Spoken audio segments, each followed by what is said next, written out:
खुदा के लिए इस इरादे को तर्क कर दो। तुम्हें जो चाहिए मैं देने के लिए तैयार हूँ। दुकान चाहिए, घर चाहिए, बैंक बैलेंस चाहिए, मेरा बैंक बैलेंस भी ले लो, मैं देने के लिए तैयार हूँ। मगर प्लीज प्लीज इस केस को यहीं खत्म कर दो। अरे तुम्हारे बैंक बैलेंस में क्या पड़ा है? कुछ भी नहीं है।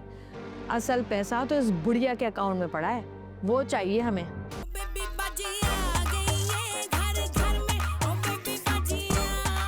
अदालत क्यों? क्या? एक केस है, उसे दोबारा से खुलवाना है, उसके लिए।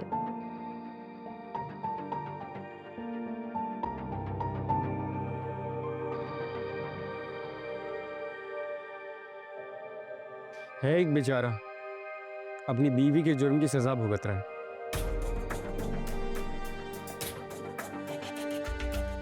अरे भाई, एक बीवी ने अपने आशिक को कत्ल करके अपने शौहर पर इल्जाम लगा दिया और खुद फरार हो गई।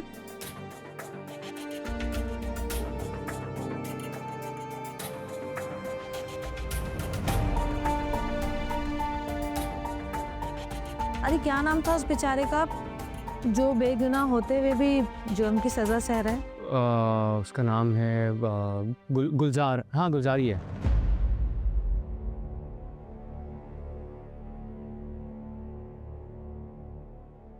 हाँ, गुलजार ही था। अरे वैसे सायरा, आशिक के बाप का नाम भी गुलजार ही है ना? अरे अजरा भाभी, इत्तेफाक देखें, उस शख्स की बीवी का नाम भी सारा ही है। अरे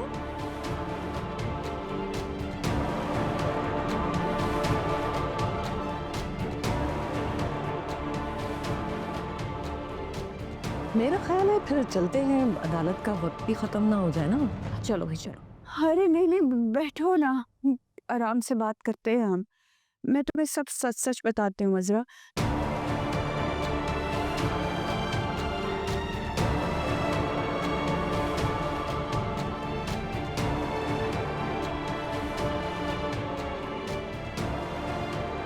वो उसने खुदकुशी की थी मेरे सामने, इसमें मेरा कोई कसूर नहीं था, मैं तो वहाँ थी भी नहीं। ये तो बेचारा गुलजार इस चक्कर में फंस गया। अगर तुम लोग ये केस दोबारा खोलोगे तो कुछ नहीं होगा ना हक, मैं और अम्मा दोनों गिरफ्तार हो जाएंगे।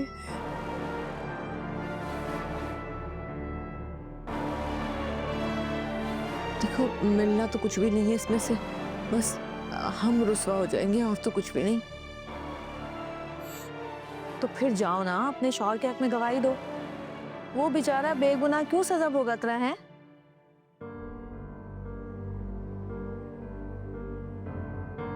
खुदा के लिए इस इरादे को तर्क कर दो। तुम्हें जो चाहिए मैं देने के लिए तैयार हूँ। दुकान चाहिए, घर चाहिए, बैंक बैलेंस चाहिए, मेरा बैंक बैलेंस भी ले लो, मैं देने के लिए तैयार हूँ। मगर प्लीज प्लीज इस केस को यहीं खत्म कर दो। अरे तुम्हारे बैंक बैलेंस में क्या पड़ा है? कुछ भी नहीं है। असल पैसा तो इस बुढ़िया के अकाउंट में पड़ा है, वो चाहिए हमें।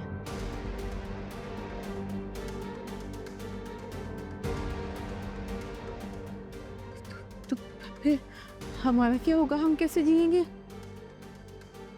तो तुम क्या चाहती हो कि ये घर लेकर हम इसका कर्जा उतारते रहे सारी जिंदगी? क्या मतलब, ये भी तुम्हें पता है? मुझे तो ये भी पता है कि तुम लोगों ने ये घर गिरवी रखकर दुकान में और बुटीक में पैसा लगाया है, और जो बाकी का पैसा बचा हुआ है वो तुम्हारे अकाउंट में है।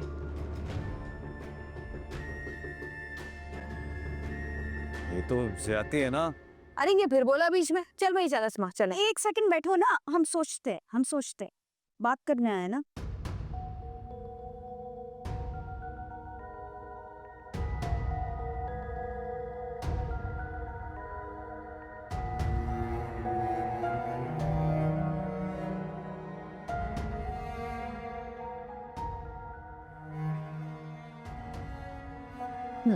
चलो शाबाश, जल्दी करो।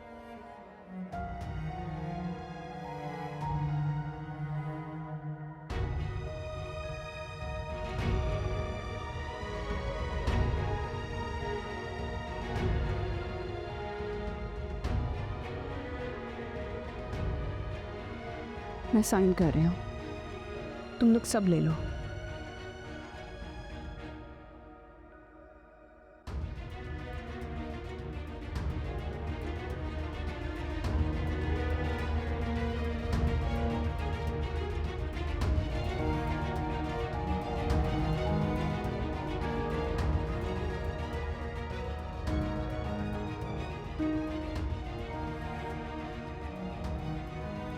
तीसरा पेज रह गया है।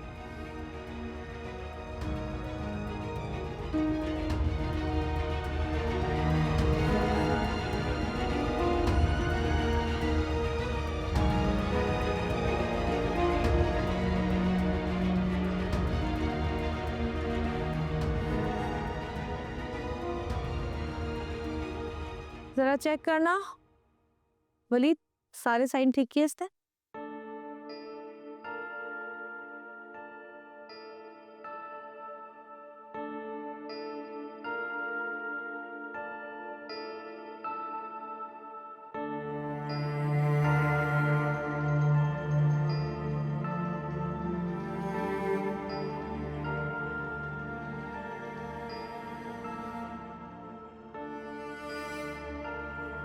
सही है। ठीक है, कल तुम दोनों तैयार है ना? वलीद सुबह आएगा, तुम लोग को रजिस्ट्रार के ऑफिस लेकर जाएगा।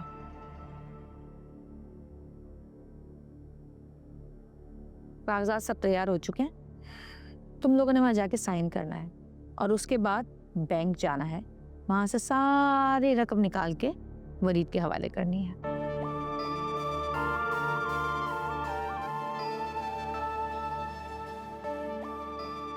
और हाँ, वो घर कब तक खाली कर देंगे आप लोग? जब तुम कहो। थोड़ा सा तो सामान है, ले जाएंगे। मैंने कहा था ना आपसे।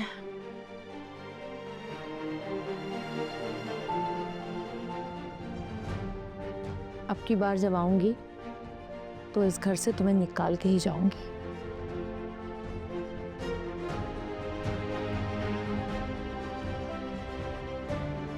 वैसे आप इज्जत के साथ भी रह सकती थी, हमारी माँ बनकर। लेकिन आपने नकब लगाने की कोशिश की और नतीजा आपके सामने है।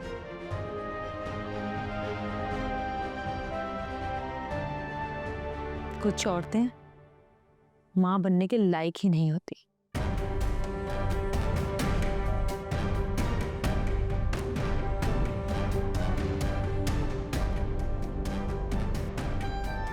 खैर, आशी को हमने अपनी बेटियों की तरह समझा है, इसलिए मैं चाहती हूँ कि आशी की पढ़ाई ना रुके। आशी का खर्चा और उसकी पढ़ाई की जिम्मेदारी सब मेरे सर पर है। उसकी पढ़ाई ना छुड़वाइएगा, खर्चा आपको मिलता रहेगा। मेहरबानी है तुम्हारी।